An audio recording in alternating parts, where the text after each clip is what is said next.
कीमत इंसान को कभी न कभी चुकानी ही पड़ती है। ये बात है उस समय की जब big bull Harshad Mehta share market से खेल रहा था और इसी खेल में भास्कर कुमारम ने अपना फायदा ढूंढा। अगर आप में भी पैसे कमाने की भूख है तो ये फिल्म लकी भास्कर आपके लिए है।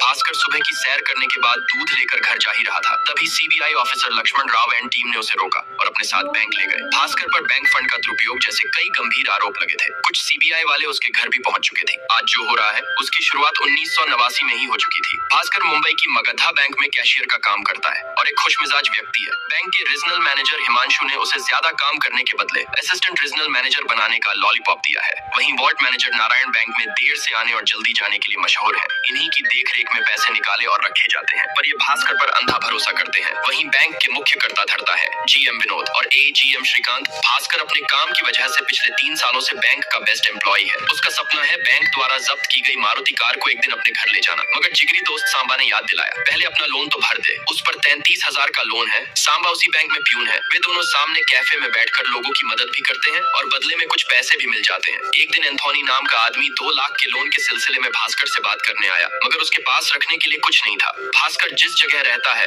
वहाँ के लगभग हर इंसान से उसने कुछ न कुछ कर्जा ले रखा है, सबसे ज्यादा पटेल भाई से। पटेल ने उसे आखिरी चेतावनी दी और जाने दिया। भास्कर एक पुराने मकान में रहता है। एक छोटा भाई जो इंजीनियरिंग कर रहा है और छोटी बहन जो कॉलेज में है। माँ पहले ही गुजर गई थी। पिता प्रहलाद कुमार कभी टॉप के सीए हुआ करते थे, फिर नए व्यापार में दोस्तों ने धोखा दिया और तब से उनकी बोलती बंद हो गई। भास्कर का एकमात्र सहारा है उसकी पत्नी सुमति। वो खाना बनाने में निपुण और अपने फूड बिजनेस का सपना लिए जी रही है। भास्कर का एक प्यारा सा बेटा कार्तिक भी है। आज सुमति के भाई के लड़के का जन्मदिन है। कपड़ों के अभाव में कार्तिक को हर बार एक ही टी शर्ट पहन के जाना होता है। माँ ने कहा हीरो लगोगे। कपड़ों के बाद समस्या थी गिफ्ट की, लेकिन इतने पैसे कहाँ, तो सुमति ने कार्तिक का एकमात्र खिलौना एजे गिफ्ट दे दिया। भास्कर अपने साले के पास गया, पर उसने तो भास्कर से हाल चाल भी न पूछे और दूसरे मेहमानों की आओ भगत करने लगा। किचन में सुमति की माँ अलग दिमाग खराब कर रही थी। हद तो तब हो गई जब वो बोली, तू यहाँ आ जा, हम तेरी दूसरी शादी करवा देंगे। सुमति गुस्से में बाहर आई तो देखा उसकी भाभी कार्तिक को और केक देने से मना कर रही थी। सुमति ने कार्तिक से प्लेट नीचे रखने को कहा और भास्कर से जाकर कहा, चलो चलते हैं। वे लोग बिना कुछ खाए ही वहाँ से चले गए। रास्ते में वे एक जगह वड़ा पाव खाने रुके, पर भास्कर के पास सिर्फ 2 ही वड़ा पाव के पैसे थे, लेकिन दुकान वाले को उस पर दया आ गई और एक वड़ा पाव फ्री दे दिया। भास्कर ने अपने हिस्से का भी कार्तिक को दे दिया। कार्तिक तो खुश हो गया, पर सुमति बहुत दुखी थी। अपने घर वालों के भेदभावपूर्ण व्यवहार पर वो कहने लगी, हमारे पास पैसे नहीं है, इसलिए ना प्यार